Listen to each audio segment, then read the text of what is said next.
India TV YouTube channel को subscribe करें और बेल आइकन दबाएं। आपको सीधे लिए चलते रविशंकर प्रसाद इस वक्त महाराष्ट्र में चल रही हलचल को लेकर प्रेस कॉन्फ्रेंस कर रहे हैं। स्तर से कुछ बहुत महत्वपूर्ण विषय उठाने जा रहा हूं। पहली बात यह बताएं कि सचिन वाजे सस्पेंडेड था। ये बहुत उनके खिलाफ आरोप है एक्सटॉर्शन के, बाकी सबके अलग विषय। वर्षों तक वो सस्पेंडेड था। उसको कोरोना में अपॉइंट कराया गया वर्षों के बाद, और कहा गया कि क्योंकि कोरोना में पुलिस वाले बीमार पड़ रहे हैं इसलिए इनको लिया जा रहा है।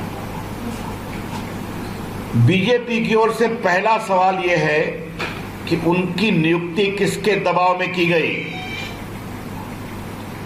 Under whose pressure this Sachin Vaje, who is supposed to extort money, was reinstated?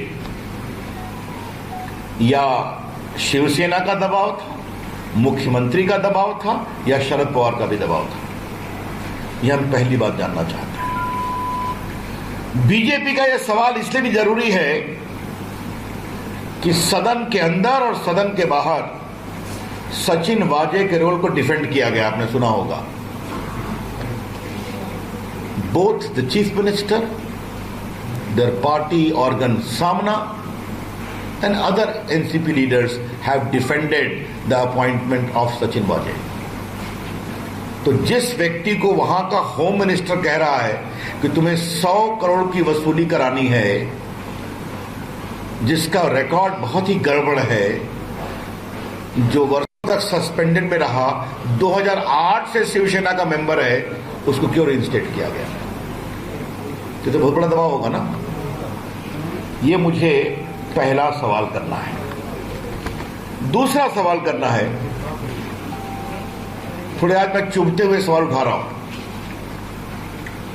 The second question I would like to ask is on behalf of BJP, what is the role of Sharad Pawar? Sharad Pawar ji वरिष्ठ नेता हैं, लेकिन उनकी भूमिका पर भी बहुत गंभीर संदेह उठ रहे हैं। परमवीर ने, एक्स पुलिस कमिश्नर ने कहा है कि मैं शरद पवार को भी ब्रीफ करता था। क्या ब्रीफिंग होती थी? शरद पवार तो सरकार के अंग नहीं है, आपको मालूम है। शरद पवार ठीक है, बड़े नेता हैं, लेकिन वो कोई गवर्नमेंट के पार्ट नहीं है। तो एक पुलिस कमिश्नर उनको ब्रीफ कर रहा था, और ये भी ब्रीफ किया कि पैसे मांगे जा रहे थे। तो शरद पवार इतने बड़े नेता, उन्होंने कार्रवाई क्या की? आपको मालूम है ना, 100 करोड़ रुपए का उगाही करना एक्सटॉर्शन होता है। एक्सटॉर्शन एक अपराध है। Extortion is an offence. तो अगर शरद पवार को वो ब्रीफ कर रहे हैं तो दो सवाल उठते हैं। पहला सवाल, किस कैपेसिटी में ब्रीफ कर रहे हैं शरद पवार को, जो कि सरकार के पार्ट नहीं है? और दूसरा, अगर इतने गंभीर आरोप के बारे में ब्रीफ कर रहे हैं तो शरद पवार जी ने अपने स्तर पर क्या कार्रवाई की इसको रोकने की, इस अपराध की छानबीन की? The conspicuous silence of Sharad Pawar after being briefed by the former police commissioner raises a lot of questions. Sharad Pawar की खामोशी बहुत गंभीर सवाल उठाती है। परमवीर पुलिस कमिश्नर रहे हैं। मुंबई एक महत्वपूर्ण स्थान है। उन्होंने उद्धव ठाकरे को चिट्ठी लिखी और यह भी कहा कि हम उनको भी बता रहे थे। उद्धव ठाकरे की शांति क्या कहती है? वो मुख्यमंत्री है ना। और उद्धव ठाकरे की खामोशी और सदन के अंदर विधानसभा और विधानसभा के बाहर उनका सचिन वाजे को डिफेंड करना, ये और गंभीर सवाल उठाता है। आपको मालूम है पत्रकार मित्रों कि सचिन वाजे की हैसियत क्या है? असिस्टेंट पुलिस इंस्पेक्टर, जिसको क्राइम सीआईडी का इंचार्ज दिया गया, ये भी अपने आप में आश्चर्य है। मतलब एक असिस्टेंट पुलिस इंस्पेक्टर की इतनी कुवत है कि उसको एक तरफ सीएम डिफेंड करता है सदन के अंदर और होम मिनिस्टर कहता है कि तुम 100 करोड़ रुपया हमें उगाही कर दो। It's indeed a very very serious matter. But a simple assistant inspector of police is sought to be defended by the chief minister inside the house and outside. Normally who does it? The SP? The DSP? The chief minister is defending an assistant police inspector and the home minister is asking him, please extort 100 crore for me every month. यह विषय बहुत ही गंभीर है और जिनकी मैंने चर्चा की है इसकी बहुत ही ईमानदार गंभीर जांच जरूरी है। The BJP would like to demand that an honest, transparent, fair investigation by an outside agency is important. तो उसमें कई की भूमिका की चर्चा होगी। शरद पवार की भूमिका आएगी, पुलिस कमिश्नर की भूमिका आ सकती है, होम मिनिस्टर की भूमिका आ सकती है, मुख्यमंत्री से कई सवालों का समाधान जरूरी होगा। ये कौन जांच करेगा?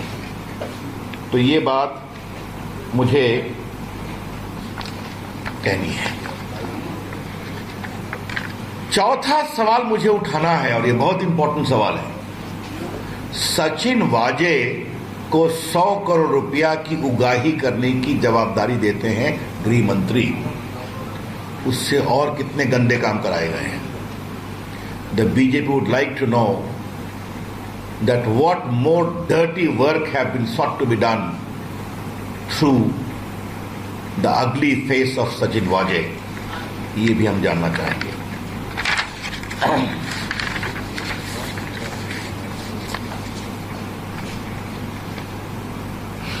ये बात मैं इसलिए कह रहा हूं कि मेरे भी देश की राजनीति में थोड़ा समय हो गया। अटल जी की सरकार में मंत्री रहा हूं, अभी मंत्री हूं, लगभग 20 वर्ष से सांसद हूं। मैंने आज तक नहीं देखा कि एक असिस्टेंट पुलिस इंस्पेक्टर को सीएम डिफेंड करे। आज तक नहीं देखा, हिंदुस्तान में कहीं नहीं देखा मैंने।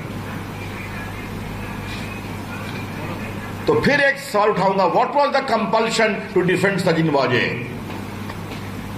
सचिन वाजे को बचाने की क्या मजबूरी थी? सचिन वाजे के पेट में क्या क्या सीक्रेट है? What are the secrets locked in the stomach of Sachin Waze? ये हम जरूर जानना चाहेंगे। क्योंकि देखिए, इस बात को समझा जाए, एक असिस्टेंट इंस्पेक्टर जो वर्षों तक सस्पेंडेड रहा, उसने कई लोगों को मारा है, वो अलग विषय, छोड़िए, उस पर मैं कुछ नहीं बोलूंगा, वो अलग जांच का विषय है। 2008 में वो शिवसेना में आता है, 8 या 9 में। कोरोना में उसको रीइंस्टेट करते हैं और उससे गलत कामों की श्रृंखला शुरू होती है। This conspiracy is wide spread. ये पूरा षड्यंत्र बहुत वाइड स्प्रेड है, ये मैं आपसे कहना चाहता हूं। ये हमारी आशंका है कि पूरी महाराष्ट्र सरकार सचिन वाजे को बचाती है, क्योंकि उसके अंदर बहुत राज है।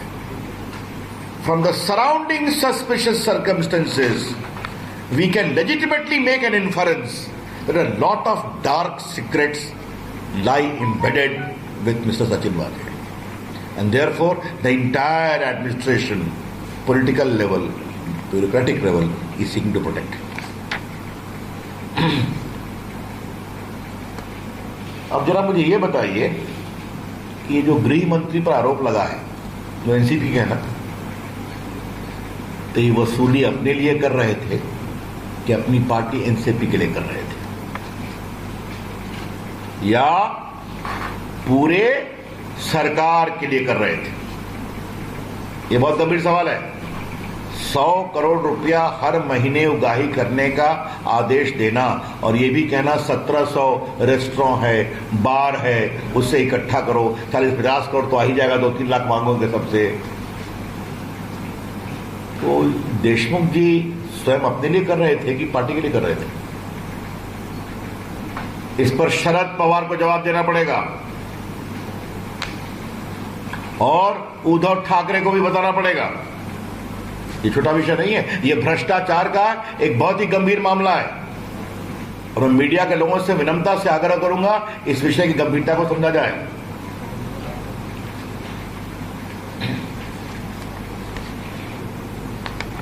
इससे एक और बड़ा गंभीर सवाल उठता है। 100 करोड़ टारगेट था मुंबई से, तो कृपया करके उद्धव ठाकरे, शरद पवार जी बताएं कि पूरे महाराष्ट्र का टारगेट क्या था। You know, Maharashtra is an affluent state of the country. जहां नागपुर है, जहां मुंबई है, जहां पुणे है, जहां जलगांव है, मुझे बताने की जरूरत नहीं वहां कितना अधिक ट्रेड, इंडस्ट्री, कॉमर्स होता है। तो अगर 100 करोड़ का टारगेट खाली मुंबई का है तो पूरे महाराष्ट्र का टारगेट क्या था, यह भी देश को बताना जरूरी है।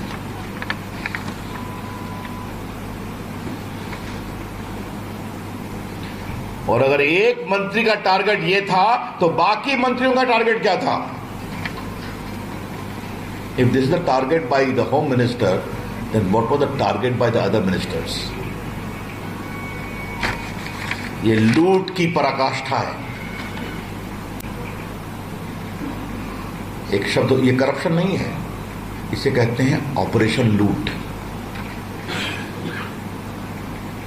सरकारी तंत्र का दुरुपयोग करो और जनता के पैसे लूटो, ये उसका टेक्स्ट बुक केस है।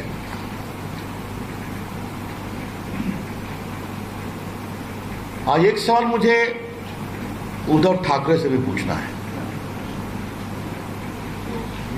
आप बाला साहब ठाकरे के पुत्र हैं ना, जिन्होंने जय महाराष्ट्र बताया था, और मैं उनकी बड़ी इज्जत करता हूं, संघर्ष के आदमी थे। एक तो आपने बेईमानी की सरकार बनाई सिर्फ कुर्सी के लिए, तो अपने पिताजी के गरिमा पर क्या चोट पहुंचा रहे हैं आप? जय महाराष्ट्र, जहां आप मुख्यमंत्री हैं, वहां करोड़ों रुपए की लूट हो रही है। यह सवाल सिर्फ अनिल देशमुख गृह मंत्री के इस्तीफे का नहीं है। उद्धव ठाकरे की सरकार अपना पूरा नैतिक अधिकार शासन करने का खो चुकी है।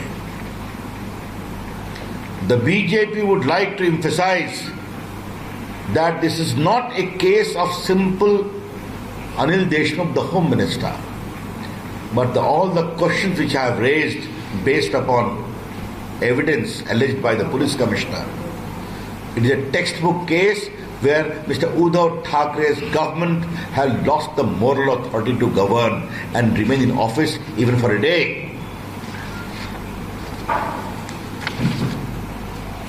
भारतीय जनता पार्टी इस विषय को बहुत गंभीरता से उठाएगी और महाराष्ट्र में सड़कों पे आएगी। ये छोटा विषय नहीं है। क्या कहते हैं? आघाड़ी कहते हैं ना, आघाड़ी, महाआघाड़ी कहते हैं ना, महाआघाड़ी, धन्यवाद। तो इसे कहते हैं लूट की महाआघाड़ी। ये शासन की महाआघाड़ी नहीं है, लूट की महाआघाड़ी है। It is not a Maha Aghadi for governance, for welfare, for development. It is a Maha Aghadi for लूट इन महाराष्ट्र। ये कमाल का मॉडल है साहब। भ्रष्टाचार की लड़ाई लड़ने में पटना के पत्रकारों को मालूम है मेरी कुछ भूमिका रही है बिहार में। वहां भी कई मॉडल था, चारा घोटाले में, अलकतरा घोटाले में। ये तो कमाल का मॉडल है साहब। ऐसा मॉडल बहुत कम देखने को मिला है, इसलिए इसे हम बहुत ही गंभीरता से लेते हैं। और मीडिया के लोगों से मेरी विनम्र प्रार्थना है, कृपया करके इस विषय को गंभीरता से लें। देश की मीडिया ने भ्रष्टाचार को एक्सपोज करने में बड़ी भूमिका निभाई है। और आज आपके लिए अवसर है कि जब इतने बड़े लूट का एक कुत्सित उदाहरण सामने में आया है, अगली example, please examine it properly and continue to report for the country. Thank you, that's all from me. Any questions? Ravishankar ji, केंद्र में आपकी सरकार है, वहां जांच करवाएंगे क्या? अब ये विषय शासकीय स्तर पर लिया जाएगा। एनआईए तो जांच कर रही है। वो जो घटना हुई है टिला के सामने में और एक जो गाड़ी का ओनर मारा गया है, देखते हैं सब। उन्होंने मिस्टर वाजे को भी गिरफ्तार किया, लेकिन ये तो नई कहानी है ना, देखते हैं। पार्टी के जो कार्यकर्ता है वो सरकार में आ सकते हैं क्या? वो दोबारा रीइंस्टेट हो सकते हैं? पॉलिटिकल 2008 या 9 में जैसा आपने बताया कि शिवसेना के सदस्य होते हुए उसके बाद पुनः सरकार में ये सरकार, ये सवाल आप मुझसे मत पूछिए। ऐसा है, सिंपल सी बात है। अब लीगली वो नहीं आ सकते, वो दिखा देंगे कि कोई इस्तीफा दे दिया उन्होंने नेशनल इंश्योरेंस से, उधर रिकॉर्ड कुछ बना सकते हैं। लेकिन ये तो अपने आप में बड़ा अजूबा है ना कि कोरोना काल में क्योंकि पुलिस वालों की कमी है इसलिए उनको बना दिया, और बना करके असिस्टेंट इंस्पेक्टर को सीधा पूरा क्राइम का इंचार्ज बना दिया मुंबई में, और बाकी उनकी कहानी तो मैं बता ही चुका हूँ। परमवीर सिंह और Sachin ugliest face would be determined in inquiry, fair inquiry. Not only these two, who were their patrons? At the time of SSR, Paramveer Singh was ugliest, but right now that Who? Paramveer Singh, police commissioner. Sultan Singh Rajput के case में बहुत फजीहत हुई। देखिए ऐसा है, उनकी फजीहत तो सब जानते हैं, लेकिन अभी तो वो पुलिस कमिश्नर ने इतना बड़ा आरोप लगाया है कि वाजे ने हमको आके बताया कि मंत्री जी ये मांग रहे हैं, तो ये सारे की जांच तो होनी चाहिए ना।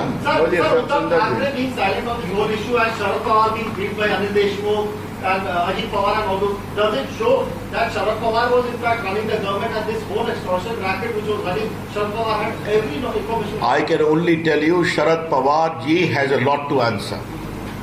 Who runs the government of Mr. Thackeray is none of my concern. But the pure question of constitutional propriety is, how was a police commissioner briefing such a serious issue to Mr. Pawar? And what action did he take? Did he report the matter to the police? It is serious. These are questions.